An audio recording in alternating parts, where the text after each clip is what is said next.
Hola, soy Hanna Fernández, profesional de la comunicación y experta en bienestar y descanso. Bienvenido a este programa semanal de podcast en el que encontrarás charlas con grandes expertos que te ayudarán a alcanzar el bienestar físico, mental y emocional. Si quieres saber un poco más sobre mí y sobre mi trabajo, visita mi web hannafernandez.es. ¿Estás listo? Vamos, yo te acompaño. Aquí comienza tu guía para vivir bien. What up, y'all? It's Joe Budden, here to talk about Prize Picks. Prize Picks is the best place to win real money while watching football. You can get up to 100 times your money. Prize Picks will give you $50 instantly when you play your first $5 lineup. You don't even need to win to receive the $50 bonus. It's guaranteed. Just download the Prize Picks app and use code SPOTIFY. That's code SPOTIFY on Prize Picks to get $50 instantly when you play a $5 lineup. Prize Picks. Run your game. Must be present in certain states. Visit prizepicks.com for restrictions and details. At Mayo Clinic in Florida, we're detecting the undetectable. Using advanced AI technology, our experts can accurately detect signals in the human voice that are indicators of coronary artery disease. We're making more possible at Mayo Clinic because every day we're doing what's never been done. Learn more at mayoclinic.org/possible. Mayo Clinic. You know where to go. Hola a todos y bienvenidos a un nuevo episodio del podcast de Hanna Fernández. Nos gusta complicarnos la vida, en general y en lo que a comer se refiere en particular. Ya sabéis que en este podcast hemos hablado de muchas estrategias nutricionales, desde el ayuno intermitente a la dieta cetogénica. Pero hay una estrategia que nunca falla cuando uno se encuentra completamente perdido, que es lo que os pasa a muchos con esto de la nutrición por los mensajes que me dejáis en redes sociales. Yo, cuando no sé para dónde tirar porque me he complicado demasiado la vida, en cualquier aspecto, tengo una máxima: vuelta a los básicos y filtrado de información. Y precisamente eso es lo que vamos a hacer con mi invitado de esta semana: volver al origen, a la base de nuestra alimentación, a la dieta mediterránea. Y vamos a analizar también de paso algunos de los bulos más extendidos en cuanto a nutrición. Doy la bienvenida al podcast al doctor Miguel Ángel Martínez González, epidemiólogo y gran experto en la dieta mediterránea. Ha colaborado con el Departamento de Nutrición de Harvard y es uno de los profesionales que trabajó en el asesoramiento hecho desde esta universidad a Michelle Obama en su programa para la mejora de las políticas de salud pública y alimentación en Estados Unidos. Es autor de Salud a Ciencia Cierta y acaba de publicar ¿Qué comes? Bienvenido, doctor, y muchísimas gracias por su tiempo esta mañana. Gracias a vosotros, gracias a ti por la invitación. Doctor, usted es epidemiólogo y precisamente esta disciplina médica lleva unos cuantos meses en el centro de nuestro vocabulario y no es una de las disciplinas de las que más hablábamos normalmente antes con respecto a la medicina. Exactamente, ¿qué hace un epidemiólogo y por qué tenemos que escucharos más y no solo cuando hablamos del COVID? Muy bien, pues la gente puede pensar que la epidemiología es el estudio de las epidemias, ¿verdad? Pues no es el estudio de las epidemias, sino que es el estudio científico de las causas de la enfermedad. O sea, que nosotros cuantificamos los factores de riesgo, o sea, la palabra clave para un epidemiólogo es factor de riesgo, y en qué medida esos factores de riesgo ejercen un papel causal en la ocurrencia de fenómenos de salud y enfermedad. Y esto es lo que da la clave para hacer una medicina preventiva eficaz. La especialidad de epidemiología como tal no existe en el MIR. Lo que hacemos los que queremos ser epidemiólogos es la especialidad MIR de medicina preventiva y salud pública. Y yo llevo 30 años dedicado a la epidemiología, en concreto de la relación entre nutrición y enfermedad, sobre todo enfermedad cardiometabólica, enfermedad cardiovascular, diabetes, obesidad, síndrome metabólico, y también pues hemos estudiado patologías relacionadas como son la demencia o la depresión en cuanto a su relación con los hábitos alimentarios. En el libro, de hecho, usted dice, al igual que la medicina clínica cura los individuos enfermos, el objetivo de los epidemiólogos o médicos de salud pública es curar sociedades enfermas. Y la verdad es que creo que es el único abordaje posible en este tipo de enfermedades que ya cada vez están más extendidas y por eso se las denomina epidemias. Lamentablemente en el mundo y en España padecemos una epidemia que mata mata más personas que la que estamos viviendo ahora mismo con el coronavirus y que además supone un gasto ingente a nuestras administraciones. Pero parece que la epidemia de la obesidad todavía es algo de lo que se habla con boca pequeña, ¿no? ¿Qué datos tenemos de la obesidad en España a día de hoy, tanto en adultos como en niños, que yo creo que es lo más preocupante? Sí, pues estamos muy mal en obesidad en nuestro país. Si empezamos por el mundo, podemos decir que en el mundo hacia 1980 había menos de 100 millones de personas obesas y ahora hay unos 700 millones. Madre mía. O sea, se ha multiplicado por 7. En el mundo la obesidad está provocando 4 millones de muertes al año según el estudio más serio que se publicó en 2017, que es el de la carga global de la enfermedad. ¿Por qué mata la obesidad? No solo la obesidad, sino también el sobrepeso, el exceso de peso. Incluso cuando estamos en la parte más alta de la normalidad. Es decir, que sin llegar a tener sobrepeso ya hay muertes atribuibles al exceso de peso. Y en España, pues el estudio más serio que se hizo es el estudio llamado ENRICA, que es nombre de mujer, ¿verdad? Pero significa encuesta de riesgo cardiovascular. Lo hicieron nuestros compañeros de la Universidad Autónoma de Madrid, de Medicina Preventiva y Salud Pública, el profesor Rodríguez Artalejo, y ahí se veía que había un 23% de obesidad, más otro porcentaje de un 30 y tantos por ciento de casi un 40% de sobrepeso, lo que hacía que estaba en un 62% de exceso ponderal, sumando la obesidad y el sobrepeso. Pero este estudio, el trabajo de campo, se hizo en el 2008, han pasado 12 años y todo indica que hemos crecido. En cuanto a obesidad infantil, pues tenemos el estudio COSI, que es un estudio paneuropeo, donde España siempre ha quedado en el peor puesto. Y, doctor, estos datos que me está diciendo en cuanto a población, bajado a la tierra, o sea, ¿cómo se traduce en coste económico, que parece que es que solo entendemos esto, para nuestro país? Bueno, pues el coste económico es difícil de cuantificar, o sea, hay como mucha variabilidad porque habría que ver costes directos, costes indirectos, costes de la enfermedad cardiovascular derivada de la obesidad. No es 2 y 2 son 4, es algo complejo. Pero puede ser que al bolsillo de cada español le suponga entre 200 y 300 euros al año más de impuestos, de media. Uh-huh. Esto es lo que se ha estimado. Uh-huh. Entre 200 y 300 más de impuestos debido a la obesidad. La gente puede pensar, bueno, yo como lo que me da la gana y si engordo, pues es mi problema. No solo es tu problema, porque a medida que hay más personas con obesidad, pues va a haber más carga del sistema sanitario. A lo mejor tenemos sistemas sanitarios que están colapsados, hay que construir más hospitales, hay que construir más unidades coronarias, unidades de cuidado intensivo coronarios, hay que formar más cardiólogos porque va a haber muchísima más patología coronaria, hay que formar más endocrinos porque va a haber muchísima más diabetes. O sea, hay que tener en cuenta simplemente, nosotros decimos, ¿por cuánto multiplica el tabaco la mortalidad? Pues lo multiplica por 1,7, por 2, por ahí está. ¿Por cuánto multiplica la obesidad la diabetes? No es por 1,7, ni por 2, ni por 3, ni por 5, por 30.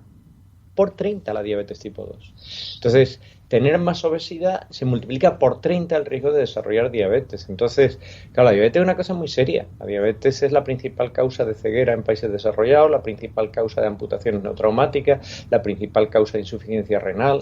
Entonces, vamos a necesitar más diálisis, etcétera. Y todo esto, como tenemos un sistema sanitario cubierto con impuestos, con cobertura universal, o sea, los contribuyentes tenemos que pagar ese sistema sanitario y claro, es una irresponsabilidad.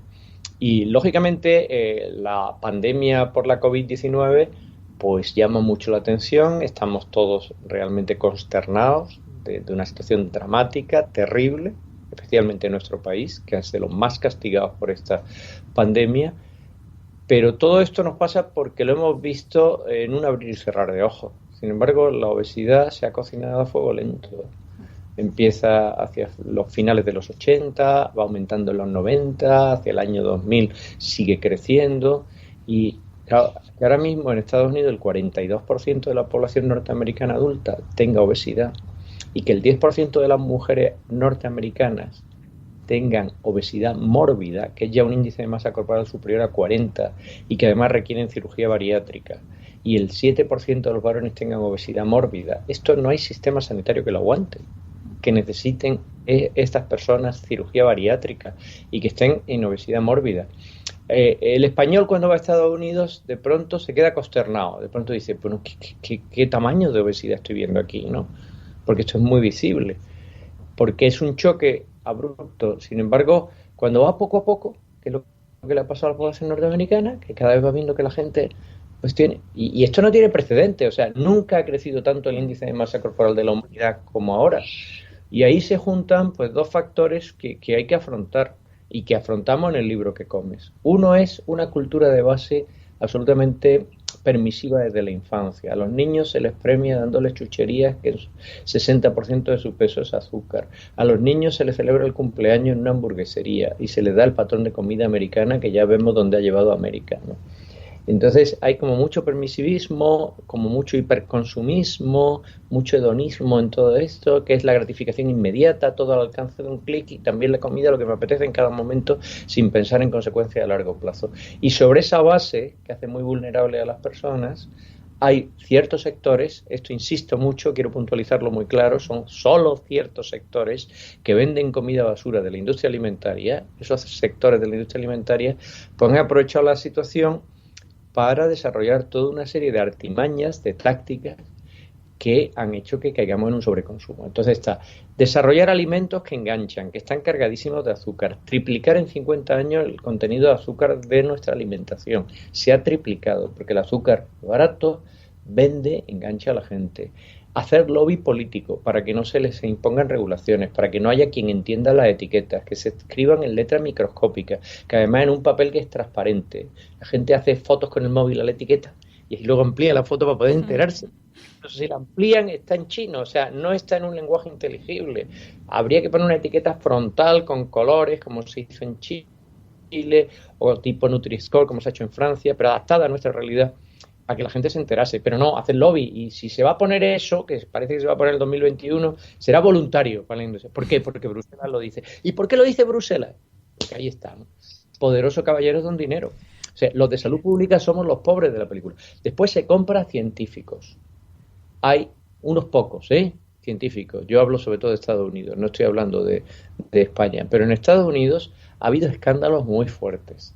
Sí, gente que de pronto empieza a hacer una crítica en manta a toda la buena epidemiología que se ha hecho sobre la nutrición. Es decir, eso no sirve para nada. ¿Cómo que no sirve para nada un estudio de las enfermeras que empezó en 1976 con 120.000 voluntarias que fidelísimamente han ido informando cada 2 años sobre su salud y su enfermedad? Se han recogido el mayor acúmulo de datos que se ha hecho en la historia de la humanidad sobre nutrición y salud. Han publicado montones de estudios muy bien hechos que han pasado toda la criba científica, y de pronto llega un tío que no ha hecho nada de eso y dice, que esto no sirve para nada, estos epidemiólogos son poco fiables. Y luego se descubre que una fundación de otra fundación y de otro sitio, y al final estaba la industria cárnica detrás, que no quería que se dijera que los cárnicos procesados matan a la gente. Hasta que viene la Organización Mundial de la Salud y dice, carcinógenos tipo 1, ¿no? Y dice, oye, pues parece que sí, que los epidemiólogos teníamos razón. Pero los epidemiólogos somos los pobres de la película. Precisamente... Perdón, doctor, que le interrumpa. Precisamente de estas industrias, tanto la alimentaria como la farmacéutica, en el libro Salud a Ciencia Cierta lo introduce, pero es verdad que ya en qué comes es una declaración abierta de todos estos puntos que nos está comentando, porque realmente el consumidor no es consciente de hasta qué punto estas industrias, no toda la industria, pero sí que determinados sectores dentro de estas industrias determinan y manejan nuestro estado de salud a su antojo, con esas artimañas como la que nos comentaba, por ejemplo, del azúcar. Y yo quería preguntarle, doctor, todas estas corrientes de antialimentos que cada X tiempo, pues ahora es la lucha contra el lácteo, ahora la lucha contra el gluten, ahora la lucha contra el café, ahora la lucha contra el brócoli. O sea, cada X tiempo tenemos la corriente anti-algo.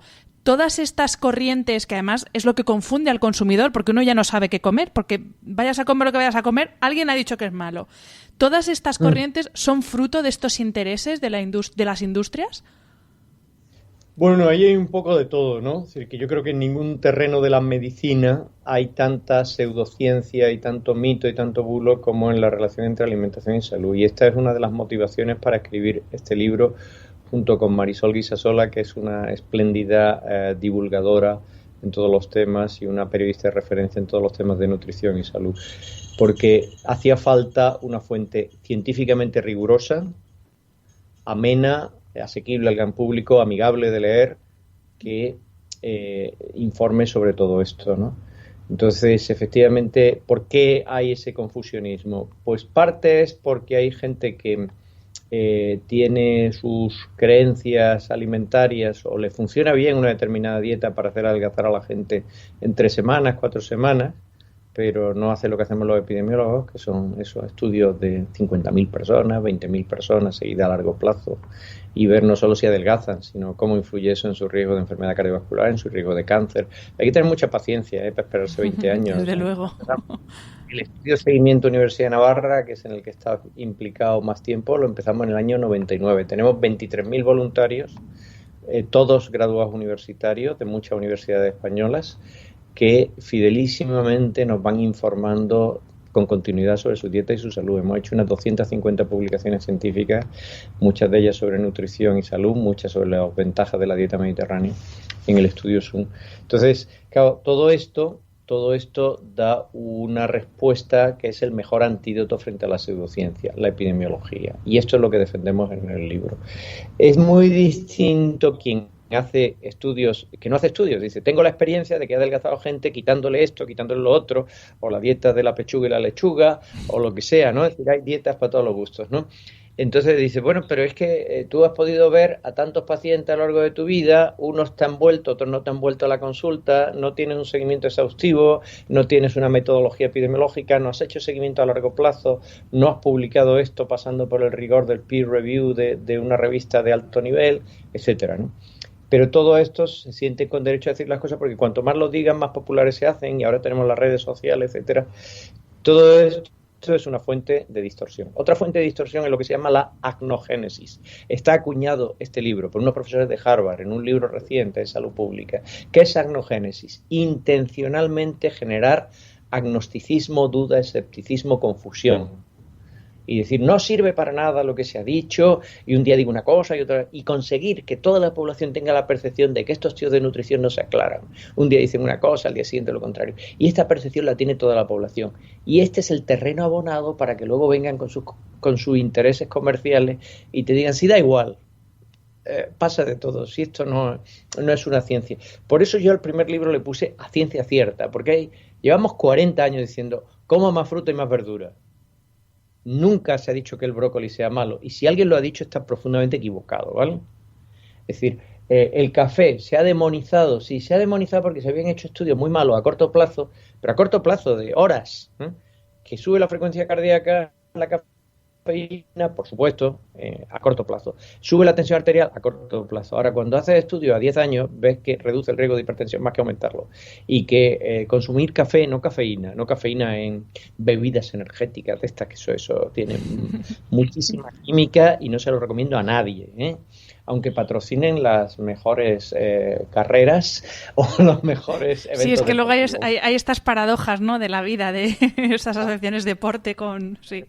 Le interesa unir su marca al deporte, y si ya es un refresco, pues no te quiero decir, porque la gente cuando hace deporte tiene sed, y entonces esto le interesa a la cervecera, a los refrescos de cola, y el otro pues le interesa porque a la gente joven le gustan las carreras, y ahí están con bebidas que están cargadas de química, porque claro, dice, bueno, esta bebida siempre se le saca mucho margen, porque el azúcar es muy barato, agua, azúcar y un poquito de química barata, y ahí tienes el negociete, ¿no? Entonces, claro, todo esto son intereses comerciales, ¿no?, que crean un sesgo, ¿verdad? Y que crean un sesgo y que crean una confusión. Entonces, el mejor antídoto frente a los sesgos y el mejor antídoto frente a la pseudociencia es la epidemiología. Y nosotros ponemos la epidemiología a disposición del gran público con con este libro. Y el café, por ejemplo, pues hemos hecho estudios en el seguimiento Universidad de Navarra. Esto fue una tesis doctoral de una magnífica cardióloga, Adela Navarro, lo publicamos en la revista Top de Nutrición, American Journal of Clinical Nutrition, donde se veía que el café reducía la mortalidad cardiovascular, reducía la mortalidad por cáncer a largo plazo, seguimiento de 10 años, unas 20.000 personas. Y también hay metaanálisis, hay revisiones sistemáticas de toda la literatura epidemiológica donde se ve un efecto muy fuerte y muy unánime en todas las buenas cohortes que lo han estudiado de reducción de la diabetes. Esto lo cuento en el libro, lo contamos en el libro y claro, esto es muy buena noticia para los consumidores de café. Porque no es la cafeína, es que el café es una mezcla compleja de sustancias. Entonces ha estado demonizado injustamente. Hombre, yo cuando empecé a leer ya evidencia de que efectivamente el café no era malo, a mí, claro, me quitaron un peso de encima porque yo soy muy cafetera, me gusta mucho y tenía siempre esa, pues como con los huevos, a mí me encantan los huevos y durante muchos años yo he oído que los huevos eran muy malos. Entonces, claro, el día que un científico te dice, no, que puedes comer huevo, que no pasa nada, pues te quita un peso de encima, sobre todo si te gusta, claro. Doctor, ya sabemos que los pacientes de mayor riesgo ante la enfermedad de la COVID-19 eran pacientes que tenían patologías como obesidad, hipertensión, cardiopatía y la diabetes, que ya nos ha hablado usted. Claro, ¿cómo se le queda la cara a un médico o a un epidemiólogo cuando ve que desde las instituciones no se menciona prácticamente el cuidado de la salud y el abandono de malos hábitos como una medida esencial para prevenir cualquier tipo de enfermedad como esta que estamos atravesando ahora? ¿Cómo se le queda a usted la cara? Porque yo ya lo de la mascarilla, claro, la distancia, claro, pero ¿a quién dice dejad de fumar, comed como hay que comer? Sí. Pues yo creo que toda esta crisis del coronavirus pues está dejando al descubierto las carencias de nuestro sistema sanitario. O sea que nuestro sistema sanitario, cuando uno lee la Ley General de Sanidad de 1986, que es la ley que pone en marcha el Sistema Nacional de Salud, uno dice, esto es estupendo, el texto de la ley, vamos, o sea, es muy difícil mejorarlo, ¿eh? Y se lee después de tantos años y dice, ¡qué maravilla! Aquí lo prioritario es la promoción de la salud, lo prioritario son los hábitos de dieta y estilo de vida de las personas, lo prioritario es la medicina preventiva. Pero vamos, cualquiera que lee esa ley llega a esa conclusión. Pero ¿qué ha pasado? Hemos desarrollado un sistema nacional de salud donde lo importante parece que son pues, los cuidados de agudos, no lo que dice la ley, ¿vale? Entonces, del dicho al hecho hay mucho trecho y resulta que nos encontramos que en nuestro país, y yo no quiero hablar de política, porque si hablase de política me acreditaría como científico, yo hablo de ciencia y de la ciencia de la salud pública. En nuestro país, sea cual sea el gobierno, ha habido puertas giratorias. Ha habido personas que dirigían industrias que vendían comida o bebida basura y que han pasado sin solución de continuidad a ocupar puestos importantes en la administración y que eran los puestos de regulación de esa industria, ¿verdad? Ha habido demasiada influencia de la industria alimentaria. Y yo pienso que mi universidad, también porque vengo de una universidad que tiene un compromiso ético muy fuerte, y yo comulgo totalmente con el ideario de mi universidad y con los valores que la sustentan, pues creo que tenemos una responsabilidad de salir al paso de todo esto. Y decir, mira, estamos al margen de la política, esto no es política, tenemos que decirle a la población cómo empoderarse, cómo evitar esas muertes, porque España está en una situación realmente desastrosa frente al coronavirus. Y, por supuesto, que la evidencia científica es unánime con respecto a que hay que evitar la obesidad. O sea, las personas obesas, incluso siendo jóvenes, cuando cogen la infección por coronavirus, evolucionan mucho peor. Y esto está en una serie y en otra, en estudios muy rigurosos, en estudios con millones de personas hechos en el Reino Unido. Y se ve muy claro, además, un efecto dosis y respuesta. O sea, cuanta más adiposidad hay, cuanto más exceso de peso, peor va a ser el pronóstico. Y hay que decírselo claro y fuerte a la población. Y esto es un compromiso ético que yo tengo como catedrático de salud pública. Y no me puedo callar. Yo en el libro, en el prólogo, digo, no puedo no hablar. ¿Por qué? Porque si no, yo no sería ético. O sea, hay errores de omisión. O sea, que el silencio a veces puede ser muy agresivo. Es decir, ¿cómo guardas silencio frente a esto, no? Es decir, cuando se están haciendo barbaridades y como dices, pues no se está dando la información relevante a la población. Por supuesto que hay cada vez más líneas de evidencia, no hay ninguna duda de que una ingesta suficiente de vitamina D reduce infecciones virales que son primas hermanas del coronavirus. Esto ya se coleccionó toda esa información del mejor nivel antes de la época de coronavirus. Y ahora, pues no hay estudios experimentales, pero sí observacionales. Los estudios observacionales más sólidos sugieren que unos niveles adecuados de vitamina D reducen el riesgo de infectarse y si uno se infecta va a tener menos gravedad. Porque claro, hay voces que dicen, aquí hay mucha incertidumbre, en esto hay mucha incertidumbre, pero hay voces que dicen esto, no sé si será cierto, que al final nos vamos a infectar todos o casi todos. Y es posible, ¿eh? Y entonces dice, claro, tú te puedes infectar y tener asintomático, un curso asintomático, ni te enteras de que estás infectado. Otros tienen algo leve, ¿no? Un catarro y que ha perdido un poco el gusto y el olfato, ¿no? Entonces, esto pasa, es quizás lo más frecuente, un catarrillo. Y después hay algunos que evolucionan de una manera grave, con una neumonía bilateral, ingreso en cuidado intensivo y riesgo de muerte. ¿De qué depende si nos vamos a infectar todos el que vaya a un lado a otro? Pues depende, por supuesto, de la edad, pero eso no se puede cambiar, depende del estado nutricional de una persona, depende mucho de si tiene obesidad y si tiene diabetes, si está bien controlado o no, si tiene hipertensión, si está bien controlado o no. Y es que la diabetes, la hipertensión, la obesidad se controlan con las dos palabras que dan título al libro, ¿qué comes? Por eso es tan importante explicárselo ahora, en un momento que hay que resistir. Desde luego, doctor, que la educación tiene un papel fundamental, porque ya no es solo hablar de qué comemos, sino cómo comemos, cuándo comemos. Y a propósito de esto, me gustaría que nos hablara de un concepto que menciona en los dos libros y que a mí me llamó mucho la atención, porque tampoco se suele hablar de estos temas. No estamos adaptados o no nos han enseñado, mejor dicho, a adaptarnos a la sobreabundancia en la que vivimos. Y usted habla de la necesidad de comer de forma frugal, que porque uno se atiborre a verdura, pues que eso tampoco es sano. Y yo creo que también estamos, pues eso, conceptos como la austeridad y la frugalidad que deberían formar parte de nuestra dieta, no solo qué comemos, tampoco son conceptos que se trabajen mucho. De hecho, ahora hay muchas estrategias alimentarias que proponen el comer el ad libitum, hasta que ya te llenes. Sí, yo creo que esto que decíamos de que hay un sustrato cultural, ¿no?, permisivo, demasiado consumista, yo creo que hay que afrontarlo. Y desde luego venimos difundiendo, no solo yo, sino también otros compañeros del excelente grupo Predimed, que están los mejores grupos de nutrición del país, pues venimos difundiendo esta idea de que no hay dieta mediterránea sin frugalidad. Pero esto ya lo decía don Francisco Grande Cobian, decía, la dieta mediterránea se come en plato de postre. Entonces, claro, este mensaje, que en el fondo es comer un poco menos de todo, ¿a qué industria alimentaria le va a beneficiar? Entonces, cuando uno ve hasta qué punto el mundo científico, tanto en España como en Estados Unidos, está dominado, o sea, que protagonistas son los sponsors, ¿no? O sea, que vas a un congreso de nutrición y te encuentras que hay un montón de simposios de la industria, que se llaman así, simposios de la industria, donde se hace propaganda de distintos productos porque pagan, ¿no? Y de ahí salen luego suplementos, ¿no?, que se lo pagan a la revista la propia industria que ha hecho esto. Ya digo, no es toda la industria, pero sí que hay industrias que hacen esto, ¿no? Y después ves que hay muchos proyectos de investigación que están financiados por esas industrias y que te cuentan el cuento de Alicia en el País de las Maravillas. Nosotros hemos hecho estudios empíricos viendo quién financia y qué sale, ¿no?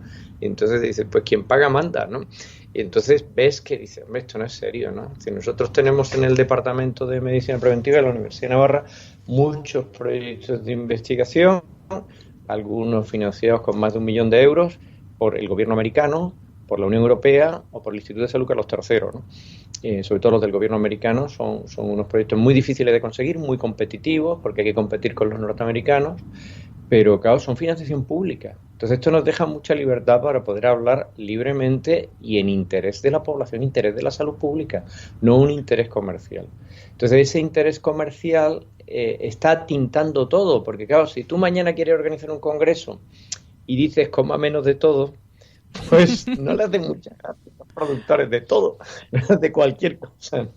Pero es que hay que decirlo, cuando tenemos nos estamos acercando al 70% de la población con exceso de peso. Pues lógicamente, o sea, hay que decir frugalidad, hay que decir coma menos de todo, hay que decir coma en plato de postre.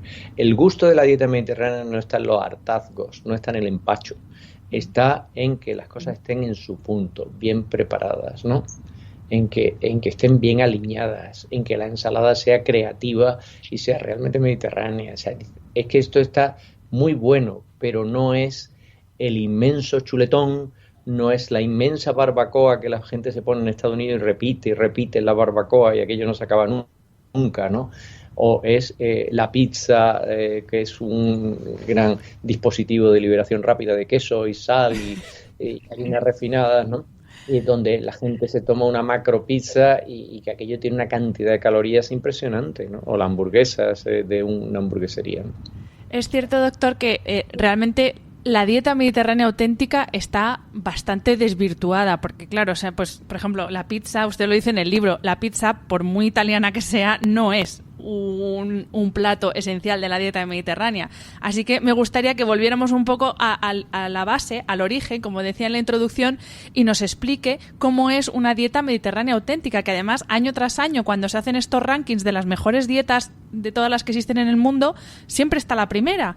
Y nosotros, no sé por qué, pues tenemos como este rechazo a la dieta mediterránea, o le empezamos a meter cosas, pues eso, tipo la pizza, pensando que porque es cereal con tomate, con queso, es ya un alimento súper sano. ¿Cómo es una dieta mediterránea auténtica? La dieta mediterránea es menos carne. No significa ser vegetariano, significa reservar las carnes, especialmente las carnes rojas y procesadas, las carnes rojas para 1 o 2 semanas, las carnes procesadas, que son hamburguesas, salchichas, estos embutidos tipo mortadelas, chopet, jamón cocido, todo este tipo de... que no se sabe muy bien de qué están hechos, ¿verdad? Pues todo eso, más bien casi nunca, ¿no? Reducir pasteles, dulces, bollería industrial, reducir bebidas azucaradas. También esos llamados zumos de fruta, que en el fondo son agua, azúcar y química, y que no tienen casi nada de zumo de fruta, ¿verdad? No son zumos de frutas naturales. Entonces ahora vamos a lo que sí es la dieta mediterránea. 3 piezas de fruta al día. Que la fruta fresca sea siempre el postre, la comida y la cena. No hace falta tomar la fruta antes de comer. Eso es un mito. Eso no hay ninguna evidencia sólida, definitiva, científica de que sea mejor tomar la fruta al principio de la comida que al final. La dieta mediterránea siempre ha sido el postre. Después, verduras, tomar 2 raciones al día, una de ellas en ensalada, verduras y hortalizas, ¿verdad? Una ración de ensalada y otra de verduras preparadas, cocinadas.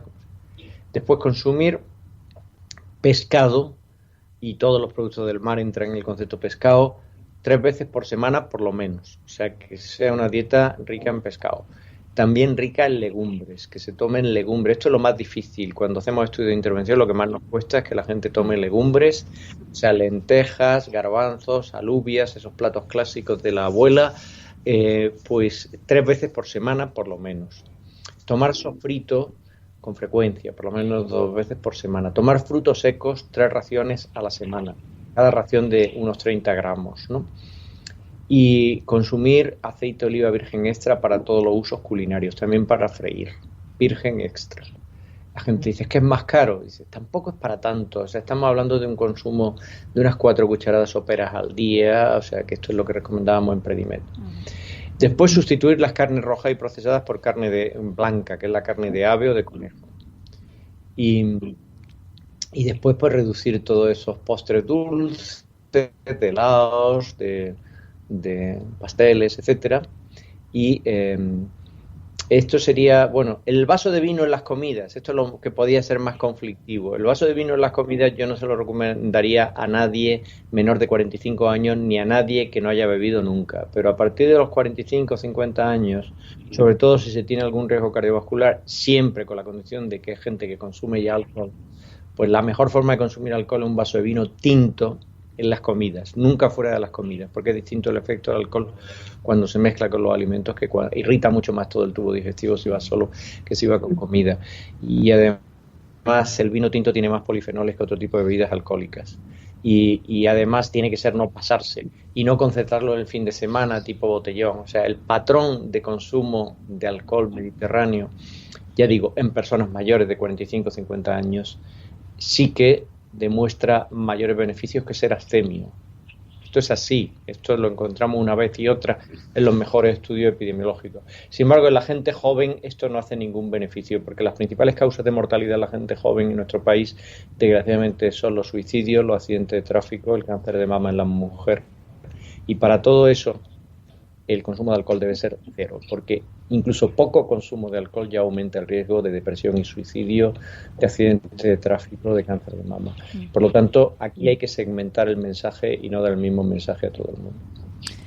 En el libro proponéis una pirámide de la dieta mediterránea que explica ya no solo lo que nos ha explicado usted, de qué alimento tomar y cuándo, sino que hace especial hincapié en todo eso que tiene que complementar a la dieta mediterránea, que es la actividad física diaria, descanso adecuado, relaciones sociales, cuidar nuestro entorno. Para concluir, doctor, ¿qué importancia tiene combinar todo esto con nuestra dieta mediterránea? Pues la palabra dieta en griego significa no solo alimentación, sino todo el conjunto del estilo de vida. O sea que se incorpora, por supuesto, una vida físicamente activa, la convivialidad, el comer en familia, no estar ahí en la comida mirando el móvil, mirando pantallas, o sea, comer en familia y tener ese soporte, ese apoyo social, eso es fundamental, el tener un tiempo de descanso. Estamos viendo en estudios empíricos cómo esa combinación de factores que va más allá de la dieta, que es todo el estilo de vida, le llamamos MedLife, estilo de vida mediterráneo. Todo eso, pues en distintos estudios que ahora estamos en proceso de publicarlos, o sea, aparecerán pronto publicados. Estoy adelantando un poquito los resultados. Pues tienen un efecto realmente impresionante. Uno de nuestros postdocs que tuvimos aquí en el departamento, que ahora trabaja en Málaga, Ismael Álvarez, realizó un trabajo realmente muy bueno con la cohorte de seguimiento Universidad de Navarra en el European Journal of Preventive Cardiology, donde se veía que la combinación de estar en ese tercio del estudio que tenía mayor actividad física y al mismo tiempo en el tercio que seguía mejor la dieta mediterránea, eso reducía a un 33%, o sea, más de un 67% de reducción del riesgo de mortalidad prematura por causa cardiovascular. O sea, era un efecto potenciador. O sea, se da una sinergia entre los distintos aspectos del estilo de vida. Sobre todo, una vida físicamente activa cuando va acompañada por una dieta mediterránea. Pues doctor, muchísimas gracias. Ha sido un placer escucharle, ha sido un placer leer los dos libros. De verdad que los recomiendo a los que nos están escuchando porque las cosas claras, concisas, sin tonterías y todo muy bien explicado y muy sencillo, que yo creo que es lo que nos hace falta con la cantidad de información que tenemos ahora mismo. Así que muchísimas gracias, doctor. Ha sido un placer y enhorabuena por el libro. Gracias. Y como siempre, a los que nos estáis escuchando, muchas gracias por estar al otro lado del micro y hasta la semana que viene. Espero que hayas disfrutado del episodio. Me ayuda mucho conocer tu opinión y tus sugerencias para este programa. Si quieres escribirme, puedes hacerlo a través de mi página web hanafernandez.es, donde encontrarás las notas sobre cada episodio y recursos adicionales. Y también puedes hacerlo en mi cuenta de Instagram, hanafr. Mil gracias como siempre por estar al otro lado. Nos escuchamos en el próximo episodio.